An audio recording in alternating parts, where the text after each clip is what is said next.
This tutorial shows how to use Docker to set up a Java development environment. The code for the tutorial is on GitHub. The tutorial supports three popular Java IDEs, Eclipse, IDEA, and NetBeans. Please have the following installed: Docker, Java IDE of your choice, and a JDK. So let's get started. Download the labs repository from GitHub. First, we'll import the code for the application as a Maven project.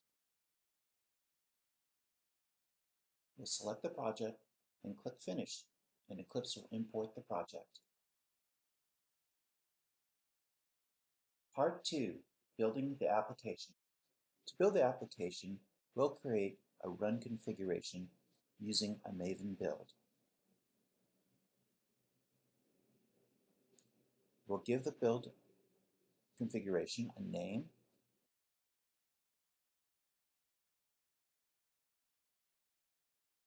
set the base directory of the application. We'll also set goals for Maven, clean, and install. We'll leave the other options as default, hit apply, then run.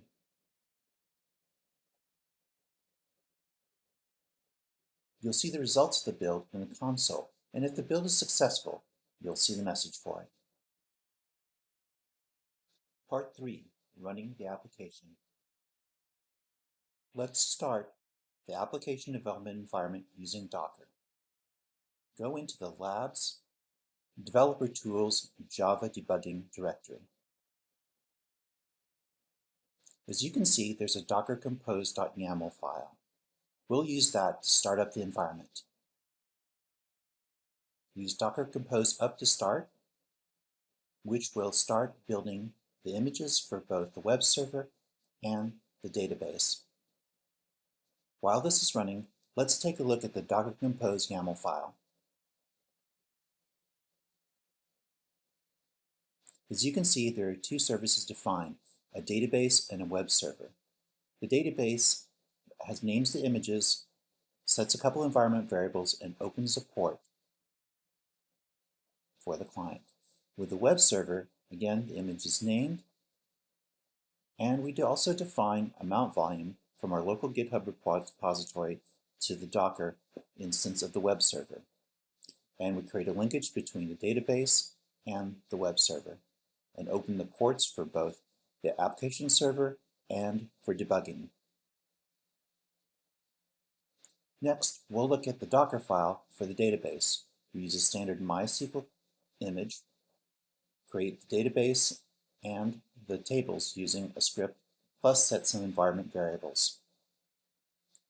The Docker file for Tomcat uses Tomcat 7 and Java Runtime Environment 8. We'll set a couple of user parameters, as well as copy over the JDBC driver for MySQL. We'll create a directory for the mount point and open up ports for both Tomcat plus the debugging port. When Docker finishes bringing up Tomcat and MySQL, we can go to the Tomcat homepage and click on the Manager app. We can log in using System Manager as the password. This brings us to the Manager page. As you can see, there are the default apps from Tomcat, as well as our own application called User Signed Up. Clicking on User Sign Up will bring us to our application page, which is DockerCon registration in 2035. Part 4, Debugging the Application. We'll start using the application by signing up Gordon the Turtle for DockerCon 2035. So we'll give Gordon a username, Gordon of course, a password, his first and last name, his date of birth, and his email address.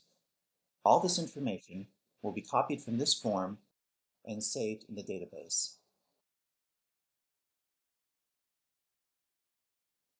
Go ahead and click Yes to save him. Now we'll log in to see Gordon's registration. As Gordon logs in, oh no, Let's look at the code to see what the problem is with his registration. We'll set up a debug configuration to see what's going on in the code. We'll click on Run Debug Configuration, and we're going to create a remote Java application debug configuration. We'll give it a name. It's user sign up, which is our application name. And we'll also set the project. We can use browse and leave the other defaults and click finish. Next, we'll look at the code. We'll look up where the password is set, which is in user.java. And we'll set a breakpoint to see what the value for the password is when we enter it into the form. If you notice, it performs a rotation 13 or rot 13 on the password to scramble it for extra added security. We'll switch from the Java perspective to the debug perspective in order to see what's going on. As you can see, the remote debug is already on, and we can look at the code, and the breakpoint here is already set. We can toggle that on.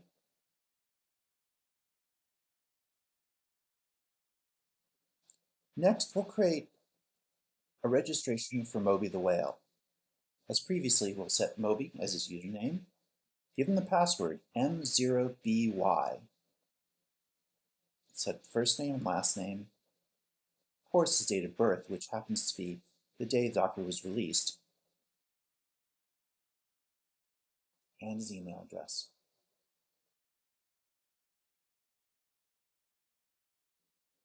We'll sign him up for registration.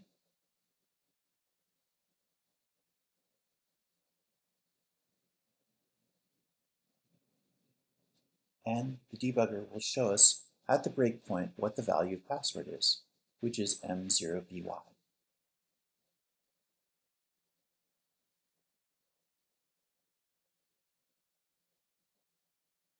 However, this isn't the value of the password that's stored in the database. So, when we try to log Moby in,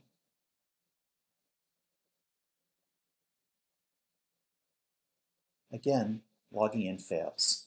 So let's take a look at the actual value of the password when it's retrieved from the database.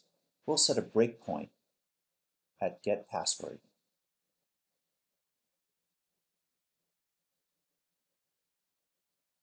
And we'll also disable our previous breakpoint. Again, we'll switch back to our perspective to debug mode.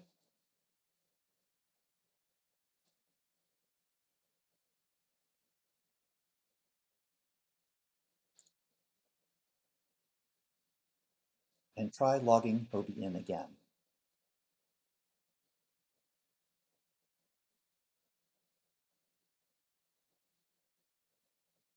If we open and look at the variable values, we can see that the actual password from the database is Z0OL. And this is our problem. The password that we're entering doesn't match the password in the database. So we're going to have to try and fix that.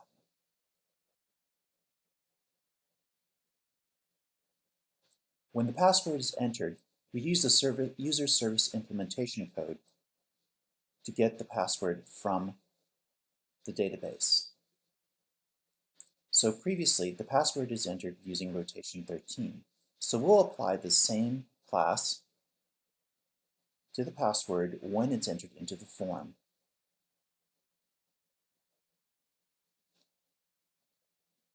We'll import the class.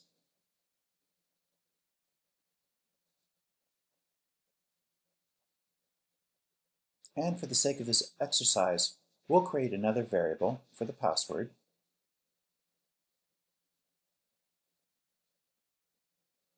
That applies rotation 13 or rot 13 onto the password that's entered into the form.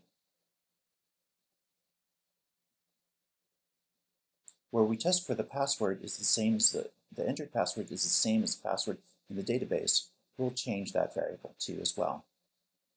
And save our changes. We'll toggle a breakpoint there in order to see what the values are.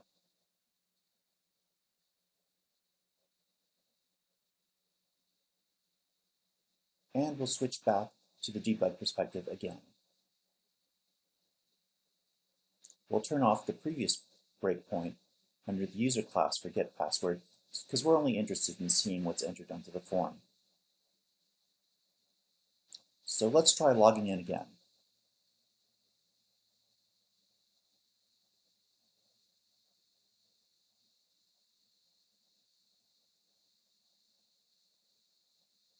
As we look at the values, we entered the password M0BY, but what gets sent to the database in the query is Z0OL, which is the correct password or the rotation 13 of M0BY.